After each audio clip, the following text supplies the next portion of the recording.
The show is about to start. Thank you for your cooperation. Enjoy the show, and please come back and visit us again. All right, everybody, welcome to the 9 Years podcast with Nick Draper and the face of the BBC Sport website, Stuart Deakins. We're on location this week. We might have a bit of a truncated show. We'll see how it goes. We are actually recording this prior to the Don's Trust SGM, which, if you're listening on Thursday morning, took place yesterday evening.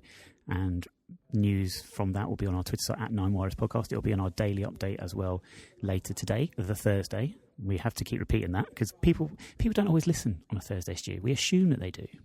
Doesn't always happen that way. People like to listen on Friday, on their way to the game on a Saturday. Some people like to catch up weeks and months in arrears, I suppose is the correct word. But anyway, we are recording this on the Wednesday evening of the Don's Trust SGM. And we've got big breaking exclusive, but not exclusive news as we go on air, as if we're live, as if we're doing Live Sport Radio on Sunday. Joe Palmer's been announced as the replacement for Eric as Chief Executive Officer. We kind of thought this was going to be the case back in January last year when he first arrived at the club, didn't we? So no one should be surprised. It's the right call, isn't it? It makes makes all the sense in the world, doesn't it? Yeah, it makes perfect sense, to be fair. Long time overdue. I think, obviously, we went on about Eric last week. A sudden exit, but I think an exit that we knew was going to happen. I think Joe was always the natural successor. But was a lot in the background. I think Joe's got a lot of work to do in terms of public face, like in terms of he's not a well-known face. And I know I speak to those people that say, I wouldn't recognise who went past me. So we need to make sure that he gets himself. And I'm assuming he's going to have his own little programme slot ready for Friday. Maybe not this Friday. Maybe the following home game against who we've got? Wycombe. That's it, isn't it? 2 more home games left. Is that it? We've got So Friday, Bristol Rovers at home. Obviously, I imagine that Eric will use that day to say his formal goodbyes and write his goodbye farewell column. We shall see. Anyway, as I say, we are here in what is this bar now called? It's the Carvery Bar. I don't know. The back bar. Yes, it is the back bar. Where people normally enjoy their Carvery experience on a home match day, all looking resplendent as we wait for this meeting. But you might notice that because of the timings and whatever else is going on, we have got one microphone that we're going to be passing back and forth. So there's a little gaps. Bear with us this week. It's not a usual edition of the show. But anyway, we still have all the usuals to talk about. Main thing this week is going to be, again, relegation. Can I say that word? Am I allowed to say that? Oh, Stu's shaking his head. Great for podcast. I'm now shaking my head. Yeah, you can hear him in the distance saying, yeah, it's an audio. We should really do a video one, shouldn't we? And publish it on YouTube, maybe. Maybe not. No, that's not getting no. But then people could see the shirt you're wearing, which I think is the same one you interviewed Lyle Taylor in many months ago, and it's the exact reason why he's not speaking to you anymore, I understand. But anyway... Do you know what? I did wear it, actually, and Lyle took a mick out of me, but then he's got a haircut that's stupid, so that evened it out, didn't it, really?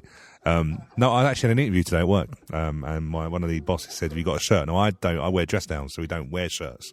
And then, as my son has every drawer possible in my bedroom, couldn't find a shirt. This is the first one I could find. So I wore it and then thought, I'll get the mick taken out of work, and I've got a Don's Trust board meeting tonight, so yeah. You've got a Don's Trust board meeting. Hold on, this is an exclusive. What's going on? Are you on the inside now? What's happening? Yeah, slip of the tongue there. No, to be fair, I hear about the job the current lot are doing, and they're doing a hell of a lot of hours. Yeah, I'm not going to be doing that. And to be fair, a lot of the guys that are here already, Luke's here already, and he's got massive bags under his eyes, so he looks rough. To be fair, he looks rough most of the time anyway, do you know what I mean? It's a great point, though, as we said before, the hours that members of the Don's Trust board are putting in. I suppose it's always been the case, but it seems, especially at the level we're at now, it's a crazy amount of time, voluntary time that they have to put in. It's mad, really. But yeah, so that is the situation. Stu is wearing that shirt, talking about sartorial elegance, of which I am known for. Before we get onto this relegation thing, I was just thinking about this because we've got Joe Palmer appointment and we've had Wally Downs interviewed after the Oxford game. Both interviews I've watched and thought, or not watched Joe, sorry, there was a photo of him that accompanied the announcement of his appointment. And cardigans, male cardigans, Not sure. And Wally, I got told off because I called it a cravat many months ago. It's not a cravat. It's like a silk scarf thing that he wears. And he also wears a bit of a... I'm not sold on the dress sense of our new CEO and first team manager. And I think we might get relegated just because of those.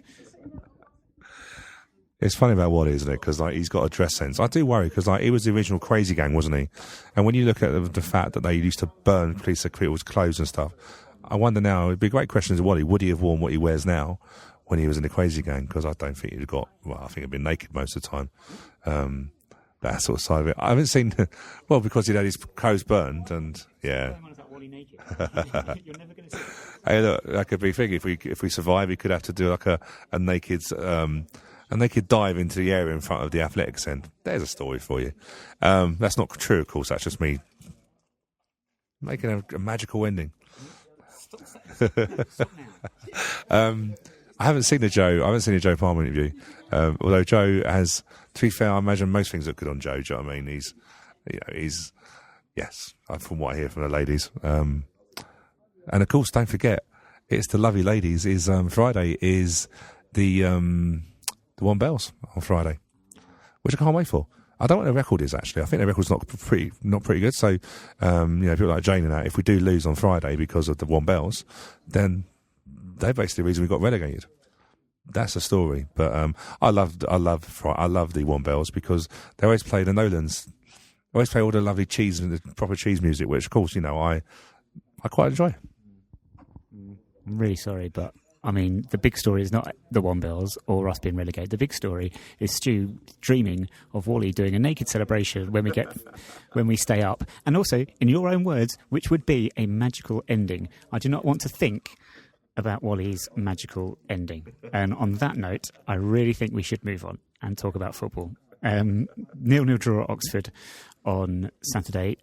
Did you enjoy the Oxford experience? I like Oxford. It'd be nice to have built another end. But the good thing is when you park your car, you can still see if your car's safe. That's always a good thing. Not that you can ever get out of the car park because it's literally 1 in, 1 out, isn't it, really? You can't, can you? It felt for ages. Do you know what I mean? Like they surely couldn't get a better exit, couldn't they? That sort of side of it. Oxford. I really enjoyed Oxford. I have to say the catering was excellent. Steak and ale pie, £4, great value. I don't think you can even buy a cup of tea for that in this place at the moment. But as I said to you before, I found a new services.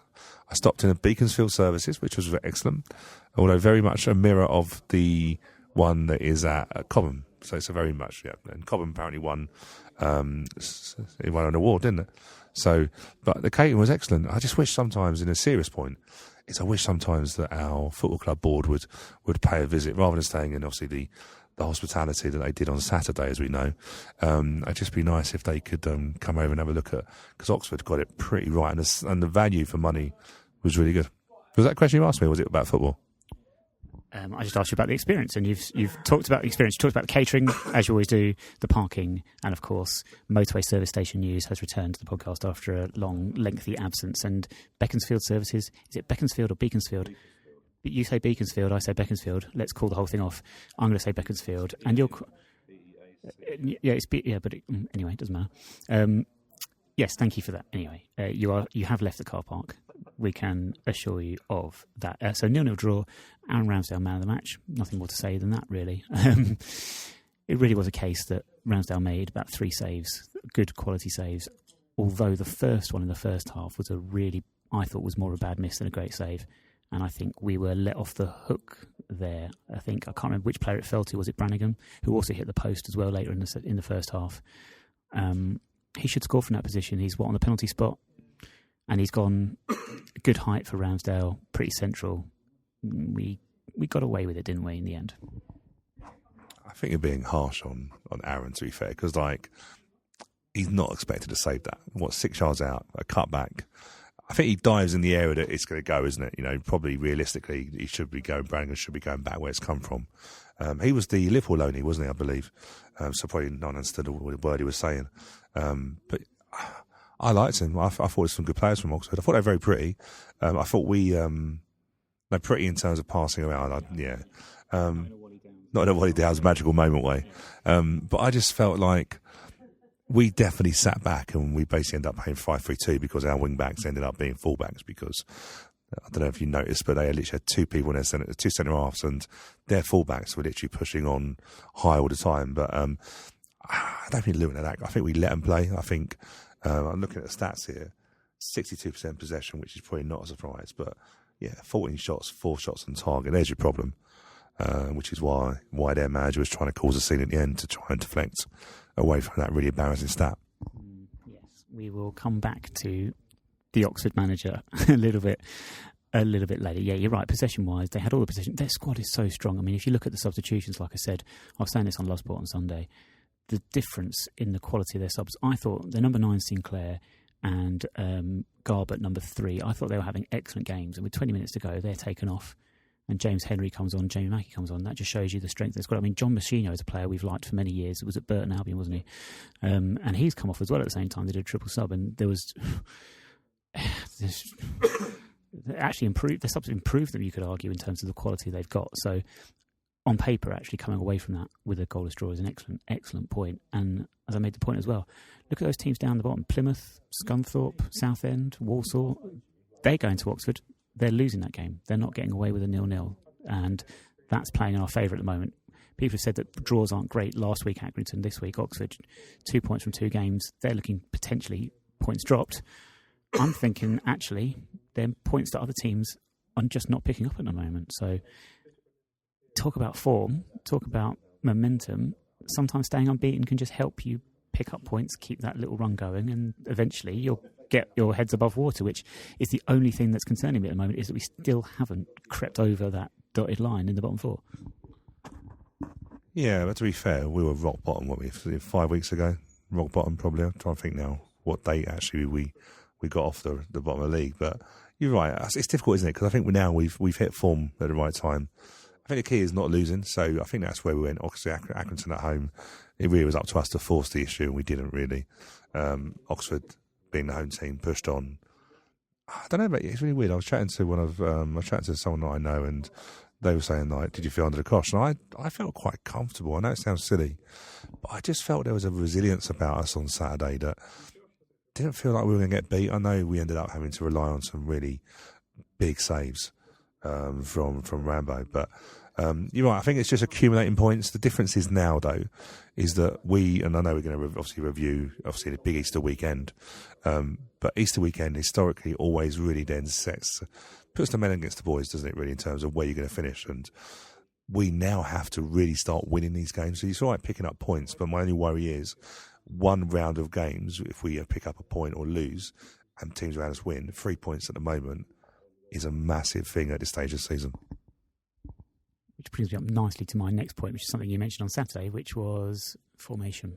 Because you've already touched on the fact that Oxford's possession, the fact they got their fullbacks forward, it made us, or forced us to actually go with a back 5, as opposed to, we had Seddon and Civic as our wing backs, but they were really pushed back. It was a back 5.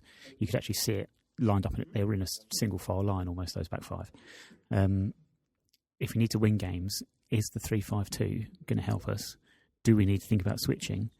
And are the midfield 3 doing enough in terms of winning us games as opposed to not losing them? I think home games are a problem for me. I don't think we win games. I think a 3-5-2 formation, it sounds attacking, but realistically your fullbacks have really got to be pushing on, getting quality crosses in. I never feel we get Seddon and Civic high enough up the pitch.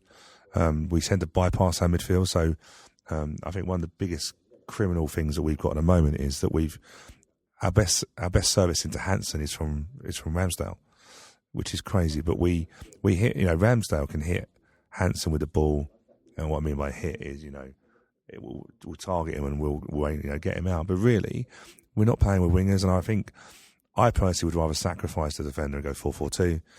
The reason we're not playing Connolly and Bartram and Pinnock is because they're wingers. They're not wing backs. So I think even though he's found a formation that's got us points, there's no doubt about that. Now is the time where we've got to win games. So, Saturday, Bristol Rovers coming to us. Do they need to win the game? They're going away to draw quite happily. So I don't really think Bristol Rovers are going to come out and play against us. So we've now got to force the issue. And the worry is that if we force the issue, do we then become weak at the back? Because Civic is not a right back. He can't defend. Seda's a better defender. I think Seda's a good defender. Or does he go with Deji? The argument is, does he go with Deji as a fullback? Because Deji is a better defender.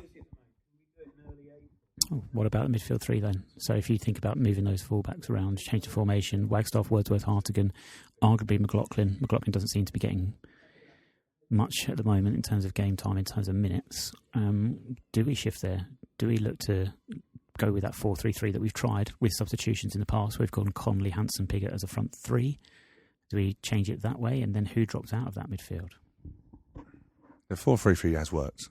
So Piggott has gone wide left. Conley's okay, but he's not a forward. He's not. What is he, about 4 stone soaking wet? And let's not go into that. But realistically, I like the 4-3-3. The 4-4-2 would be my preference. Midfield pairing, you take Wagstaff out. I don't think Hartigan's strong enough to play in a 2. So you probably go McLaughlin, Wordsworth. Potentially, and Wordsworth's actually more disciplined now than he was beginning of the season. Beginning of the season, he reminded me very much of Forrester when Forrester come in, and we said you go and defend, and Forrester just went and got. I always remember the game against Gillingham when he come on. I think half time always on. I remember, and he literally went everywhere where the ball was, but never went the other way. And I think in the end, that's when Neil realised that actually he wasn't a player that would play for him. Probably Wordsworth and McLaughlin definitely. I don't want to drop Hartigan, but he's not strong in a 2. He's better in a 3. We could go with 4-3-3, but then, again, I still think we sometimes leave Hanson isolated. And if we're going to score goals, let's be honest, where the goals are going to come from, are going to come from Hanson. Not Kwesi Appiah? No. Oh, he's backed away that one nicely. Kwesi Appiah did in fact play on Tuesday afternoon for the development team at Merson, beat Cheltenham Town 3-1. He scored a goal, didn't he? Yeah, he did. I'm looking to. I left it our producer, George. George is in the studio. Yeah. Thanks for that, George. You can now go. You're sacked. So Kwesi played. So Kwesi getting game time, Bartram getting game time, Jervis getting game time, forwards that are getting game time, but it doesn't appear that that's going to stretch outside of development team games now. They seem that their first team chances are probably finished, done, because 4 games to go. They're not getting back in the squad by the looks of it. Bartram not here next season, Jervis not here next season. Kwesi got a year to run his contract. What happens with him? So I'm not too sure what's happening with the under-23 games. I'm thinking whether Wally and Glyn think there's an outside chance of us winning the league. So let's just put a really strong team in there. But my honest answer is that it's basically it's a game for scouts. I don't believe for 1 minute that anyone like Bartram and Saws are going to play. George is nodding his head because I know he knows there's been a few. You always know the scouts, don't you? They're dodgy, like train spotters, aren't they? You can tell them a mile off, do you know what I mean? You know they're scouts. And that's my gut feeling, I'm being truthful. It's more of a game we're probably promoted that they're going to be playing.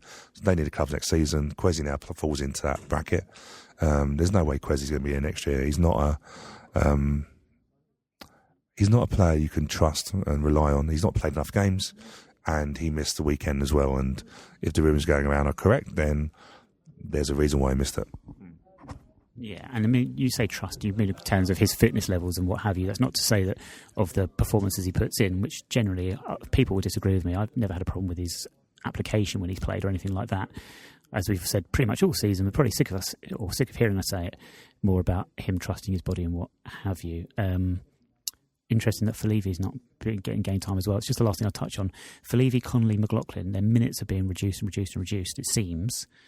Is that all to do with just fitness levels not being able to maintain 90 minutes? What's going on? Especially McLaughlin, who gone a little bit backwards, if I'm being honest with you. After he seemed to peak, he scored a goal against Doncaster. It was all looking very good, but it's not really kicked on. I'm assuming this is all to do with perhaps where they've come from and just the fitness levels involved. I don't know, I'm just speculating, but is there something you agree or disagree with? I think with the players he brought in, I think McLaughlin is more a sign of it next year. I still think Conley is. I think either Conley McLaughlin could play in League 1 and play League 2. Of course, they probably look better in League 2. Of course they would. Falevi, and as much as you want to trust the kids, we're in a relegation battle. So it's a lot of pressure to put on, especially he plays for Watford, doesn't he? So he's used to being successful. So, he's coming to a team that's not winning. I don't know. I think he's brought him in for probably looking further ahead. When he done Meet the Manager, he was very much. I asked him a question about did he want to make sure he beefed the squad up with experience, And he said, no, young and hungry, he wanted players in that were young. So all the signings he's brought in are that model, aren't they? So I think they're probably more, the formation dictates the players. I think McLaughlin, he's very much now 3-5-2. He knows what kicks games, what wins games, or what keeps us starting games. And there's no secret that since he went to 3-5-2, the personnel has been near enough spot on every time, isn't it? So your subs are Connolly, Pinnock, Barcham, McLaughlin. They're all the same subs. So it very much is a tried and tested formation. That's what he's sticking with, a tried and tested personnel. That's why I think these 4 games are massive, because he won't. I would be brave enough to say we will not survive if we play 3-5-2. Oh, that's quite a statement. I look forward to seeing how this turns out at the end of the season. I will remember this one. We're not going to start playing 3-5-2. Is the words of Stuart Deakins, the face of the BBC Sports website, has said that if we play 3-5-2, we're not staying up. No naked Wally dance. There we go. Yeah, we'll have to see about that one. Who's going to tell Wally that he has to dance naked? Yeah, George. Well, no, George is sacked now, so I don't know. We'll have to reinstate it, George. Last thing about Oxford is they did programmes for away fans, which was a very nice initiative. So the cover was different. I'm not sure about the contents exactly, but it would make sense that the contents are slightly different because the inside back covers were information aimed at away fans.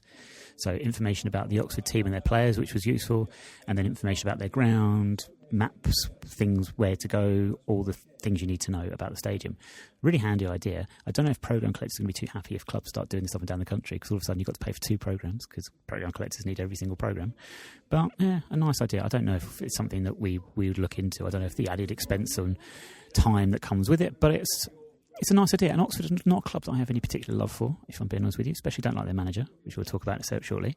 But actually I was quite impressed with them on Saturday and the way they handled things, the way they dealt with our fans. The numbers we brought were more than expected, 1,301 fans. I'd just like to say that I am the one in 1,301. But they did really well and managed it well and did a great job. So I was very impressed with them on Saturday. Would you go for an away programme at AFC Wimbledon? Personally, no. But I'm not really a programme person anymore, because I do a discussion on Facebook this week, people might have seen it, that I basically think I don't see a point in programmes. Now, I know there's many programme collectors up and down the country who love programmes. I don't think our programmes are great, if I'm being honest with you, at home. Nothing really entices me into buying it. The away programmes I'm tempted to sometimes. I like the idea of it's a very clever thing, isn't it? I don't know if Oxford are unique in doing that. But it is very clever putting Will, one of the good-looking players on the front of the page and stuff like that. Will loves. I try and dig myself out of a hole, but it's obviously as a man you can tell that he's a good, well-groomed individual. So it wasn't a surprise to see him on there. I don't know. Apparently, feedback from Oxford is very good. Their sales have gone up. Bearing in mind their season's been rubbish. So that's quite an interesting thing. I just think programmes on the way out, but that's probably a topic for another day. Okay, top 5 best looking AFC Wimbledon personalities, Stu. Let's go. So far you've got Joe Palmer. You're a big fan of Will Nightingale. You like Wally because you want to see him naked. Who else? Who would finish that top 5? You've got to have a top 5. Oh, difficult, isn't it? Waggy because of the beard, maybe. Do you know what I mean? And maybe James Hanson, just because he's a northerner. I just think sometimes you've got to make sure we've got a diverse team, so you've got to make sure we've got to keep James Hanson in there. Yeah, you say diverse team. 5 white people you've mentioned there, Stu. I mean, come on. This is where I'm not impressed. For that reason, I'm going to put Deji in there. So there we go. On that note, the Oxford manager. We won't say that word on the. We can do. That's fine. Yeah, bit of a confrontation, or that wasn't really much of a confrontation. Robin Bedford, our kit man, was spoken to by the Oxford manager, who waited for him a very long time by the sideline, a very, very long time, ignored the fact that the match officials and his whole squad had disappeared into the change rooms by this point. Robinson, I've named him, damn it, stayed out on the pitch or on the touchline waiting for Robin to come past and have a go at him for not shaking his hand, apparently. It's ludicrous behaviour. Robin is seen on camera just laughing it off because it is ludicrous. Robin does a great job in the way he's dealt and handled with that situation, absolutely perfectly dealt with. And yeah, basically just that Oxford manager, what an idiot. I can't say anything else really. Well, I can, but I'm probably best not.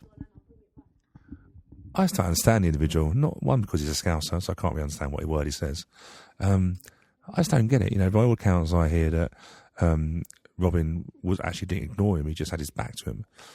Why would you want to? Why would you want to engage with him? Do you know what I mean? Is it really important to shake hands with a kick man? You know, Robin is a very important individual, but he's a kit man. You know, it's all history, isn't it? Do you know what I mean? He's tried it all through the years. He's just I can't say that word either. He's just a strange individual, and he feels like, he was this. We can all go through the history of it. He's the one who got himself involved in the argument. You know, the great thing about the manager, Scottish manager they had, I can't remember his name now, don't we? But they had a Scottish manager who didn't get himself involved in anything, didn't get involved in the politics, so he stayed well out of it. No, I can't think. But what I mean by that is that not that I like any franchise managers, but do you know what? Just stay out of the battle. It's like going to Rangers and Celtic and being a Rangers manager, get involved in the stuff up there. It's just stupid. There's no point. And that's his problem. He got involved in something, and now he seems he wants some justification that as a manager he should still be able to shake our hands. I'd happily quite throw things his way all the time. Do you know what I mean? He's just a fool. And it's quite embarrassing. Robin is not the person that normally. He has no hands. What does he want him to do? He has no hands to shake his hand. It's quite funny, isn't it? Do you know what I mean? And I would love to have seen him done that when we had Bayo and Jake Reeves and Lyle Taylor, because I think it'd have been an interesting ending. Yeah, he would have backed down a lot quicker than he did, and it didn't take him much for him to step down when the players have returned and sort of made their presence felt. But yeah, what a ludicrous situation that was. Robbie Nielsen is the former manager of them that I'd forgotten about, who stayed away from all that side of things, and yeah, whatever, don't want to talk about them anymore. Right, League One then. So that point at Oxford left us a point from safety. As always, it seems to be the case. It seems to be saying that every week at the moment, we're a point from safety. I think we've said before, Bradford have gone. They are down. They are too far adrift. They can't turn that points difference around now, so they're gone. Walsall, Southend, and then us, then Rochdale, Scunthorpe, Plymouth, Wickham. I think that's where it goes up to. Plymouth are falling. They are in trouble. 2 points from the last 15. Scunthorpe are in horrendous form. Southend, I don't see them turning this around now. It's too long. 14 games without a win. It's just not going to happen. But this weekend is a huge weekend. So Walsall play Southend. I think they've picked up 1 point between their last 30 on offer between the two of them. Rochdale host Wickham. Massive game. Plymouth travel to Gillingham, which might not be too bad a fixture for Plymouth. I think Gillingham have got enough to be all right, and maybe Plymouth need a win, so they might get it there. Scunthorpe host Blackpool. Again, Blackpool look like they're down tools now this season. So it's a fascinating weekend on the Friday, on Good Friday, ahead of Easter Day. But all eyes are going to be on those two games, aren't they? Rochdale, Wickham, Walsall, Southend. That's where everyone's going to be looking, surely. Joe, all right. If Sky Sports actually paid attention and went down to the lower leagues, could you imagine like the live games and the interest? It's probably one of the most attractive leagues, isn't it? And through that, I think it's really freaky how everyone is playing everyone around them, isn't it? You know, I think Scunthorpe probably don't want to play at home because at home form's shocking. Blackpool will go there and do something on them. Rochdale, Wickham had a good result with Southend. I think Southend are gone. If I'm being honest with you, I think. You know, I remember saying to you a little while ago that someone was talking to Chris Powell and said about that complacency and, you know, do they want it? And I think Southend are already on holiday. And you can't just turn your form on. That's your thing. Your form is not a thing you can turn on. I think you have to, you know, if you look at the form guide, we are the team, you know, Bradford, gone. Out of the water, do you know what I mean? Walsall, let's be fair, Walsall were down here last year. You remember we went there and beat them 3-2, and maybe we went 2-0 down. And they only just got themselves out of trouble. But it's some amazing. I think Wickham getting that win might just get themselves out of it. Is it from a selfish point of view, wanting them to be safe before they come here? Would Bayo then, you know, go on holiday and, you know, go and have some more chicken and not really jump around too much and just come here and take his bow in front of the athletics end? I don't know. I think if I'm being truthful, there's probably only one place now up for grabs, I think. Well, not that anyone wants to grab it. Yeah, but I think it's 21st place. I think that's the place now. I think your three are down. If you look at their form, you know, one draw in 18 games amongst them, if you accumulate all them games. But it's Rochdale, Scunthorpe and Plymouth. And Plymouth have got, you know, we talked about this before, didn't we? I just think Plymouth got match winners. That's the difference. I think Plymouth have got match winners. But the interesting thing about Scunthorpe, I don't know if you saw, there was a report done that showed the financial placing where they would be. I think Scunthorpe was 6th, George, is that right? You're nodding your head? Bradford were up there as well, weren't there? So Scunthorpe, if they get relegated, there's going to be some serious questions. Well, there's only about 5,000 live up there, but, It's a strange one. Like, who was pointing out the other day that potentially you've got a bottom 4 going down of teams that in the last few seasons have been in the playoffs. Walsall made it a couple of years ago. Bradford have been the last couple of seasons. Scunthorpe have been the last couple of seasons. Southend haven't been, but Southend probably should be in terms of budgets and squads that they've put together. So, yeah, I mean, it's not really a surprise that we should find ourselves in the lower reaches, let's be honest, in terms of budgetary, as we've said all season. But when you look at other teams, they're going to be more upset with going down than we would be, certainly, I'd imagine. Does Saturday's game then become must-win? Is every game from here on now must-win? Or do you think actually a point's not too bad against a team that might guarantee safety? I cannot go to Luton away thinking it's must-win, because realistically tells you that it's going to be a mammoth effort to get a result there.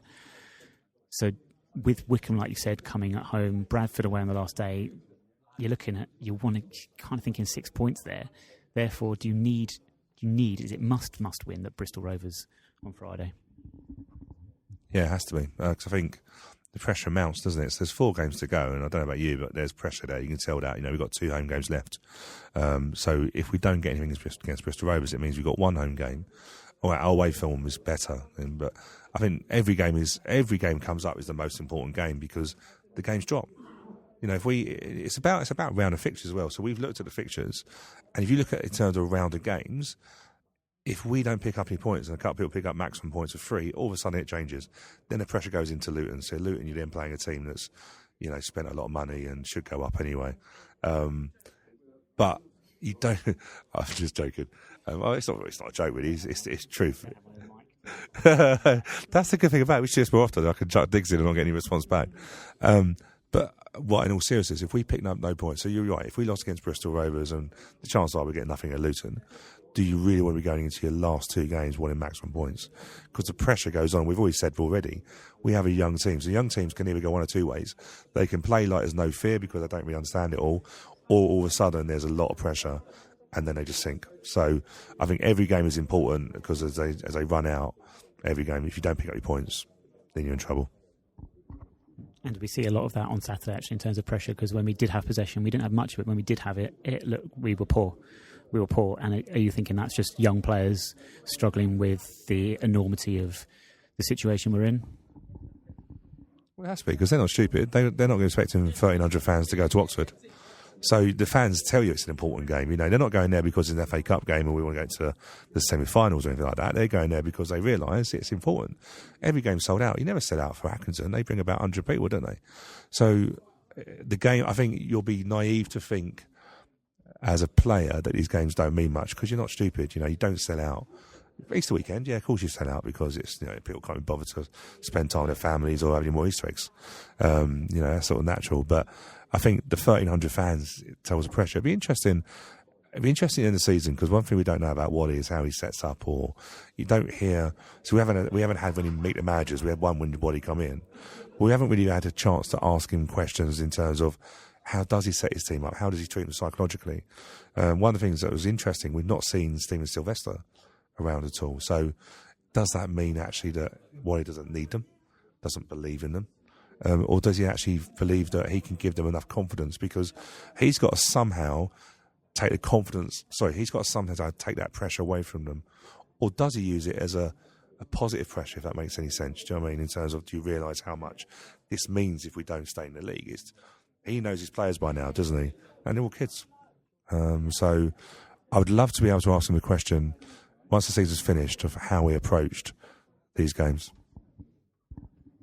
So it is Bristol Rovers visiting Kingsmeadow on Friday. They are 14th. They're on 49 points, which I think makes them safe with 4 games to go. Only the 1 win in the last 6, so they're not in great form, but that was against Bradford last time out with a 93rd minute winner from... Was it Clark Harris actually got the winner? I can't remember, but I know he scored on Saturday. 11 goals in 13 games. So that's from February, by the way. So he actually played his first Coventry. He came from Coventry, yeah. So they got him in... I think they got him at the end of January. He played his first game in I think the day we played Sunderland was his first game for Bristol Rovers. He scored 11 goals in 13 games, which is fantastic form we could have done with a striker like that. We lost 2-0 earlier in the season at the Memorial Stadium. Joe McDonnell had a bit of a mare, if you remember, dropping a ball from across. And our record against them is not great. 4 wins in our entire history, 4 wins in 18 meetings, half of which came last season when we did the double. And I can hear that, obviously, that stat that we've only won 4 times in 18 meetings with Bristol Rovers is making you unwell. All that said, just a score prediction.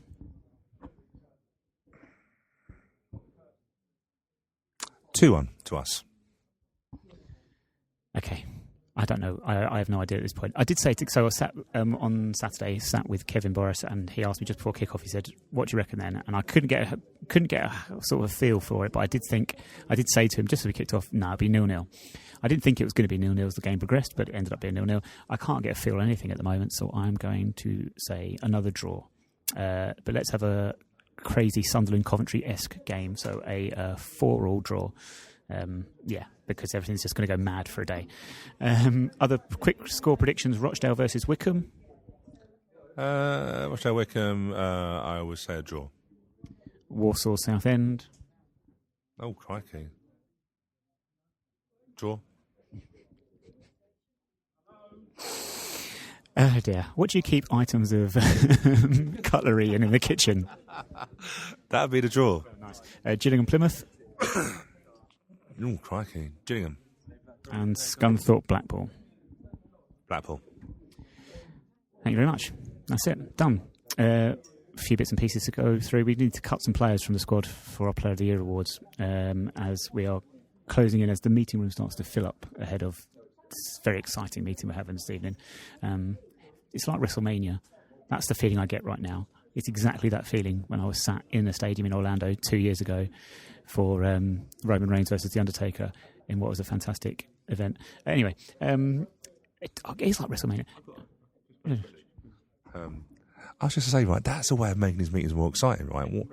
What you should do, basically, right, is each new Don's Trust board member, right, should have their own unique music and some sort of, like, Macho Man, or what could we call Luke? I don't know. They have their own name. And then basically what it is, they basically, every meeting, they come out to the music, go and sit in their seat, and then that's engaging in it make it so much more fun, wouldn't it? We should do that for players. That's what they should do. Every individual player should go out to the thing. Right, anyway, we've got to cut 3 more players. This is the list as I've got here. That's the remaining list. I'm going to pick 3 names, Stu. We're going to make this very quick this week because I think we need to trim this down quickly ahead of the end of the season so we get down to a final shortlist. Last week, Falevi went because he plays for Watford. Connolly and Oshilaja we also cut. This week, Stu, looking at the list, it's getting harder. I think we need to get McLaughlin. I think is gone now. I think that's him out. I'm going to say that Terrell is not going to feature in any Player of the Year list. So I'd get McLaughlin, Thomas, and I'm going to say, sorry, James Hansen, your time for Player of the Year has gone. No? Who are you saying then? Hansen could end up being like, he won't win Player of the Year, right? But he could end up scoring the... Yeah, damn it is. Okay, right. But what I mean is, I think the final list should be like the final 3. So, like, Ramsdale's going to win, so let's just put him at top. But then it should be like, who's going to be underneath some Nightingale, and then, I don't know, Seddon. So, but I think Hansen, he's got a massive part to play. I think you're right. I think you get rid of Thomas, you get rid of McLaughlin, and I would get rid of Hartigan as well. Hartigan? You're getting rid of Hartigan. How could you? He's a child. So rude. George is disagreeing. George, are you currently sacked, or are you? Have you been? What's his current status? Employment status? Well, yeah, okay. George, you got the casting vote. Hartigan, or who did I say? Hansen. Hartigan or Hansen? And it's one or the other. Do not give another option, or I will sack you again. Quickly, quick. Keep Hartigan. Nice. Hansen gone. Ha. Oh, yeah, so George, Stu's now sacked, George. Sacked in the morning. Why are we waiting? He's gone. Yeah, true. Okay, so that's it. Thomas, McLaughlin, and sorry, James Hansen. Yeah, he's out of the game. It's like, for me, it's like football karma. We've now basically said Hansen is not good enough. So basically now it means that we've probably attempted fate. So now if we get relegated, it isn't the Ron Bell's fault on Friday. It's now George's fault. Yeah, nice one, George. Yeah, it's not going to happen. Right. Okay, cool. Thank you very much. Is George going to be on the radio this Sunday? Is this actually going to happen? We've got to reinstate him again, haven't we? Yeah. So Love Sport Radio, 8 p.m. 8 p.m. on Sunday. George is going to be on Love Sport Radio apparently with Kevin Boras. Oh God, great what? That'd be great to hear, wouldn't it? Oh, to hear. I think it's a great TV. I was like, blimey, have they upgraded to a channel now? George and Kevin with yeah, that's not. That would be a great channel, wouldn't it? It wouldn't be like live TV. No, let's not put it that thread. Right. I do remember live TV. That's why I mentioned it. Yeah, there was. Let's not. They had the weather show, didn't they? The Norwegian weather show. They had. Yes, they did. Yes. Yeah. Wally Downs never presented it though, as much as you would have liked him to. Right. On that note, music quiz. I don't know if there's any music at the start of the show because I probably won't have time to edit the show together. It's just going to be pure talking this week. But last week it was Alicia's Attic with Alicia Rules the World, and one person managed to contact us with the correct one. So very well done, Matt at Chewy63A. Second time I think you've done that, Matt. Well done. Well remembered. Alicia's Attic. Late 90s, two girls, yeah, but I think they had two songs and that was it for them. And they did something else as well. But anyway, well done, Matt. Thank you very much. Twitter, Bristol Rovers at 9 Wires Podcast for updates from that game. There is a game on Tuesday away at Luton, as we all know.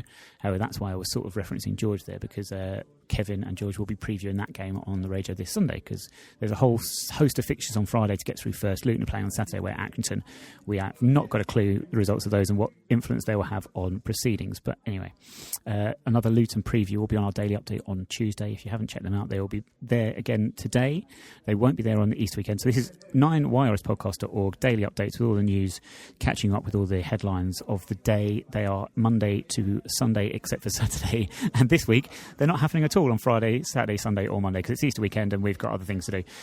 But yeah, Easter eggs, and yeah, I think it's congratulations to Thomas, isn't it? Your son Thomas is getting baptised on Sunday. Yes, well done, well remembered. We only went to the church yesterday for an hour and a half to discuss it, but never mind.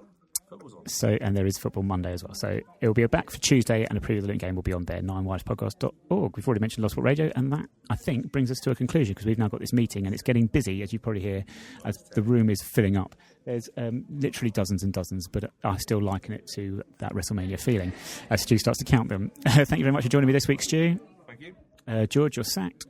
And AFC Women Business Club, don't forget, this week they're going on a hiking experience with former Manchester United striker Eric Nevland and former Derby midfielder Igor Stimac. It doesn't quite work.